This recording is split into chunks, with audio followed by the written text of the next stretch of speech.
Let's go to 2 Corinthians, and we're not going to raise another offering here, so please. It's to speak about the finances of this government, because you have to have this very clear. In the event you don't. Second letter to the Corinthian church, chapter 8, verse 9. Look at what it says.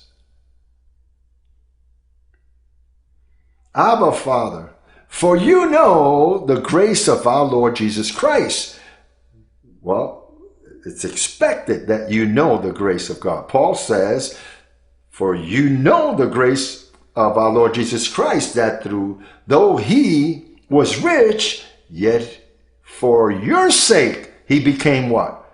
Poor, that you through his poverty might become rich.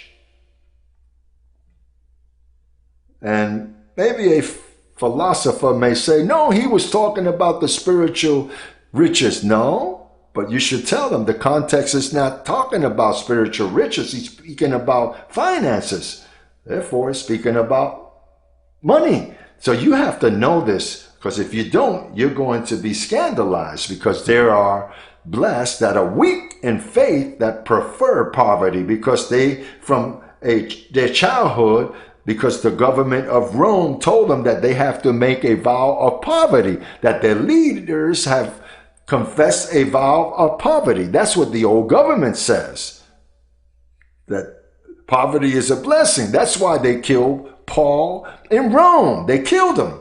Don't you see that James, the brother of Jesus in the flesh, his little brother, he says, rich people, you're going to cry and reap. Terrible things are going to happen to you. As if to say, the vanity of life, the love for the things of this world. So he was a person, well, he was a Jew. He lived with the influence of the old government of Moses. So what happened? So now Paul appears. Imagine, he was the brother of Jesus in the flesh, the apostolical influence of that man. Remember that James and Jacob, they were the same. They had tremendous influence. So Paul appears as an aborted child at the end, short and with crusting of the eyes, and he appears saying, now you know the grace of our Lord Jesus Christ, that look, him being rich became poor in order that you become rich. James all of a sudden said, wait, this is a man that's in the vanity of his mind. That's what they say to us when we administer the ministry of sowing. They get insulted when we say, we are God's, we are rich. Don't you see they are children in faith?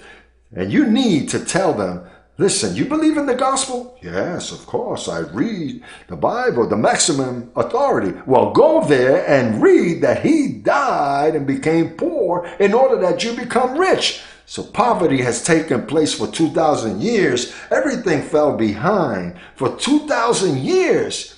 But if Paul was to stay alive, he would have taught everyone that they were rich. There wouldn't have been no one suffering of poverty. Poverty would have not existed. It exists because of the Catholic religion. It exists because of Rome.